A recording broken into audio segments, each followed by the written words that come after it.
Hello everyone. तो चलिए start करते हैं ये वीडियो। और इससे पहले मैं प्लानिंग के ऊपर जो आपकी बीएसटी की प्लानिंग वाला है यानी नियोजन का चैप्टर है, 2 वीडियो ऑलरेडी डाल चुका हूँ, ये तीसरी वीडियो है।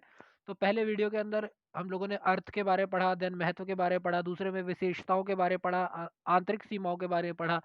अब तीसरा जिसमें हम बाहरी सीमाओं के बारे में पढ़ेंगे यानी कि एक्सटर्नल जो बाउंड्रीज होती है उनके बारे में पढ़ेंगे। तो नियोजन से संबंधित वे सीमाएं जिन पर संगठन का कोई नियंत्रण नहीं होता बाहरी सीमाएं कहलाती है। यानी कि बाहरी सीमाओं का मतलब क्या होता है, एक्सटर्नल बाउंड्रीज का मतलब क्या होता है, जिस पर ऑर्गेनाइजेशन का कोई कंट्रोल नहीं होता है। तो पहली क्या है, सरकारी नीति में परिवर्तन होने के कारण नियोजन असफल हो जाता है। यानी कि अगर गवर्नमेंट ने पॉलिसी चेंज कर दी तो यस आपकी प्लानिंग असफल हो जाएगी। दूसरा नेचुरल कारण हो सकते हैं, प्राकृतिक कारण हो सकते हैं, बाढ़ यानी कि आपकी फ्लड, भूकंप यानी अर्थक्वेक। बाकी के कारण भी क्या होता है, नियोजन की सफलता प्रभावित हो सकती है, यानी कि बिल्कुल हो सकती है, प्लानिंग आपकी फेल हो सकती है।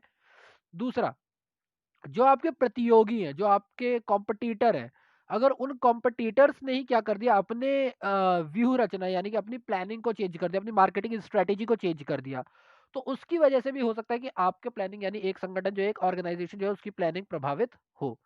जैसे कि एयरटेल और वोडा का हुआ था ना जब जियो आ गई थी, तो हो सकता है उस वजह से भी हो सकता है। दूसरा, तकनीक में होने वाले निरंतर बदलाव के कारण नियोजन प्रभावहीन हो सकता है। यानी आपने प्लानिंग की हुई है किसी और चीज के हिसाब से, अब टेक्नोलॉजी में चेंज आ गया तो आपकी प्लानिंग पे असर पड़ सकता है उसका। और दूसरा, आर्थिक और सामाजिक पर्यावरण यानी इकोनॉमिक एंड सोशल एनवायरनमेंट के में अगर चेंजेस आता है तो उससे भी हमारी प्लानिंग में इफेक्ट पड़ सकता है। ठीक है। अब बात करते हैं नियोजन की प्रक्रिया की। What is the process of planning, यानी प्रोसेस ऑफ प्लानिंग क्या होती है। तो सबसे पहले उद्देश्यों का निर्धारण। देखो मैंने पहले ही कहा कि जब भी आप प्लानिंग की बात करते हो तो सबसे पहले आपको यह डिसाइड करना पड़ेगा कि भैया आप किस चीज के लिए काम कर रहे हो, आपका ऑब्जेक्टिव क्या है, आपका गोल क्या है। तो सबसे पहला कदम तो यही है कि आप उद्देश्यों का निर्धारण करें। ठीक। और ये उद्देश्य जो है पूरे संगठन के लिए भी हो सकते हैं, यानी पूरे ऑर्गेनाइजेशन के लिए भी हो सकते हैं, या किसी एक विभाग या डिपार्टमेंट के लिए भी हो सकते हैं। दूसरा, परिकल्पनाओं का विकास करना। देखो जब भी आप प्लान करते हो तो आप भविष्य में हो, प्लानिंग भविष्य से संबंधित होती है, फ्यूचर से संबंधित होती है नियोजन। तो और भविष्य अनिश्चित होता है, तो इसके लिए हमें पहले से क्या करना पड़ती है, प्री इमेजिनेशन करनी पड़ती है। हमें कंडीशंस को इमेजिनेशन करना पड़ता है, उससे हमें पता चलता है कि भैया क्या क्या बाधाएं आ सकती है, क्या क्या प्रॉब्लम आ सकती है, क्या क्या समस्या आ सकती है, और उनके हिसाब से हमें ध्यान देना होता है। ठीक है। तीसरा, कार्यवाही की वैकल्पिक विधियों की पहचान। अब जब हमने बाधाओं और समस्याओं के बारे में पता लगा लिया, यानी हमने प्रॉब्लम्स के बारे में पता लगा लिया, तो अब हम ये देखेंगे कि भैया जो भी हमने अपना ऑब्जेक्टिव डिसाइड किया, जो भी हमारा उद्देश्य निर्धारण है, उसे प्राप्त करने के लिए यानी उसको अचीव करने के लिए हमारे पास कौन कौन से तरीके हैं, विभिन्न विकल्पों की पहचान की जाती है, यानी डिफरेंट ऑप्शंस कौन कौन से हैं। देन विकल्पों का मूल्यांकन यानी इवैल्यूएशन ऑफ ऑप्शंस। जब आपको ये पता चलेगा कि भैया ऑप्शन कौन कौन से हैं, तो आप सबके गुण या दोष यानी कि मेरिट और डिमेरिट की जानकारी प्राप्त करते हो, और उन मेरिट और डिमेरिट के हिसाब से आप उन्हें इवैल्यूएट करते हो और अपने डिसीजन, देन उसके बाद आप उसके लिए डिसीजन लेते हो।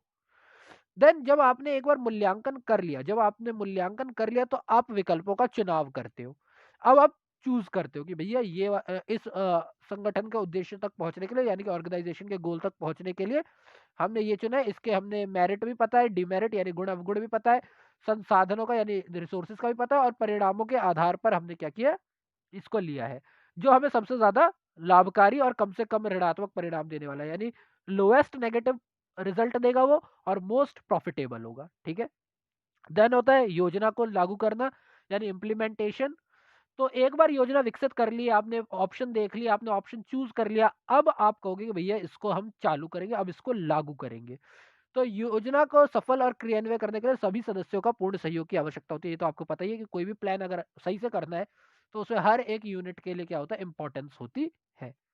और लास्ट होता है आपका अनुवर्तन। अनुवर्तन का बेसिकली आप कह सकते हो फीडबैक के तौर पे कह सकते हो कि ये होता है फीडबैक, कि जब आपने योजनाएं लागू कर दी तब आप ये देख रहे हो कि योजनाओं के हिसाब से कार्य चल रहा है या नहीं चल रहा, ठीक से ना होने पर उसे तुरंत परिवर्तन किए जाते हैं, यानी फीडबैक की बात हो गई। ये सर्कल है, सर्कल जिसमें हमें पूरा दे रखा है, मैं थोड़ा छोटा कर देता हूँ ताकि छोटा हो भी तो नहीं रहा, हो गया। सबसे पहले उद्देश्य, देन परिकल्पना, देन वैकल्पिक कार्यवाही, देन विकल्पों का मूल्यांकन, विकल्पों का चुनाव, योजना करना और अनुवर्तन। ये हमारी प्रक्रिया होती है। अब देखो योजनाओं के प्रकार के बारे में मैं अभी नेक्स्ट वीडियो में बताऊंगा, क्योंकि योजनाओं के प्रकार जो होते हैं वो दो तरीके के होते हैं। वैसे एकल के बारे में बता सकता हूँ, ये दो तरह के होते हैं। जो आप प्लान करते हो, जो भी आप प्लानिंग कर रहे हो वो 2 तरह की होती है। एक एकल होती है, यानी सिंगल टाइम होती है, वन टाइम होती है, और एक सतत होती है यानी स्थायी होती है, यानी स्टेबल होती है, जो बार-बार होती है। तो ये 2 तरीके के हमारे होते हैं, ठीक है? ये छोटा वीडियो ही बनाता हूँ, फिर एकल के बारे में अलग से बना दूँ, पहले ये थोड़ा-सा पढ़ा दे, है ना? तो ये हो गया आज की वीडियो के लिए इतना ही। इस पार्ट में इतना ही रखते हैं, ताकि योजनाओं के प्रकार को हम अलग से डिस्कस कर लेंगे नेक्स्ट वीडियो में। So thank you for your time.